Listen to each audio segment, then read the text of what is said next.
The remaining three eat breakfast. The storm is gone, and they feel as though a nightmare has passed. Lombard begins to make plans to signal the mainland.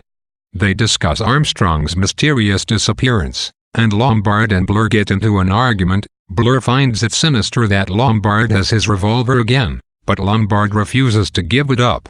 Blur suggests that Lombard may be the killer, and Lombard asks why he wouldn't simply shoot Blur if he were the murderer. Vera scolds him for being distracted. She points out the verse in the rhyme that applies to Armstrong's death: "A red herring swallowed one and then there were three." A red herring is a term for a false lead or a decoy, and she thinks that Armstrong is not really dead and that he has tricked them somehow. Blur points out that the next line is about a zoo, which the murderer will have a difficult time enacting on their island, but Vera says impatiently that they are turning into animals. Vera, Blur, and Lombard spend the morning on the cliffs trying to signal a distress message to the coast using a mirror, but they get no answer.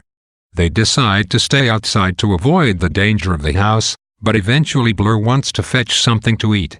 He is nervous about going alone, but Lombard refuses to lend him the revolver. When Blur is gone, Lombard tries to convince Vera that Blur is probably the killer.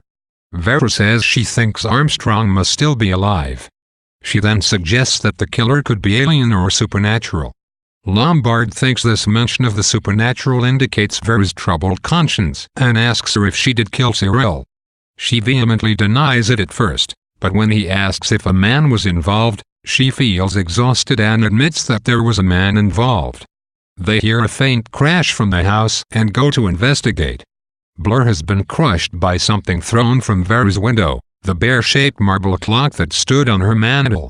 Thinking that Armstrong must be inside the house somewhere, the two go to wait for help. On their way to the cliffs, they see something on the beach below. They climb down to look and they find Armstrong's body. Vera and Lombard, dazed, stand over Armstrong's body. Vera looks at Lombard and sees his wolf-like face and sharp teeth.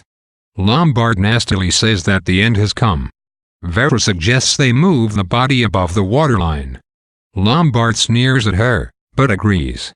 When they are finished, Lombard realizes something is wrong and wheels around to find Vera pointing his revolver at him. She has picked it from his pocket. He decides to gamble and lunges at her. She automatically pulls the trigger and Lombard falls to the ground, shot through the heart. Vera feels an enormous wave of relief and severe exhaustion. She heads back to the house to get some sleep before help arrives.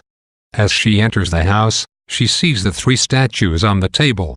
She breaks two of them and picks the third up, trying to remember the last line of the poem. She thinks it is, "He got married and then there were none." She begins to think of Hugo, the man she loved but lost as a result of Cyril's drowning. At the top of the stairs she drops the revolver without noticing what she does. She feels sure that Hugo is waiting for her upstairs.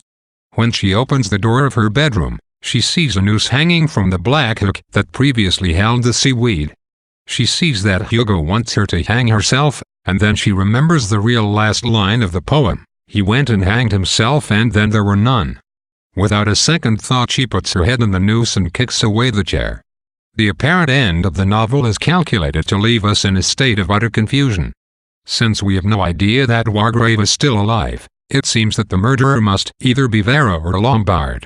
Yet we are left with no idea how either one could possibly have killed Blur, whose death takes place while the two are together by the sea, or, for that matter, how either could have killed Armstrong, since both of them are asleep in the house when he goes outside. Additionally, there is the matter of the Indian figurines, which continue to disappear like clockwork even when the house is apparently empty. When all of these facts are considered, the only possible conclusion is the correct one, namely, that someone else is still alive on the island. Yet all the evidence that the novel has provided thus far suggests that this is impossible. In their final confrontation, both Vera and Lombard accept it as a given that they are alone on Indian Island, and each assumes that the other is the killer. In a way, their behavior is irrational, since they should know that neither one of them could possibly have killed Blur. This kind of perfect rationality, however, may be too much to ask of a pair of human beings who have endured such a strange and terrible sequence of events. In the end, both Lombard and Vera accept the logic of the poem, and they assume that everyone who seems to have died really is dead. A careful examination of the evidence is beyond their capabilities.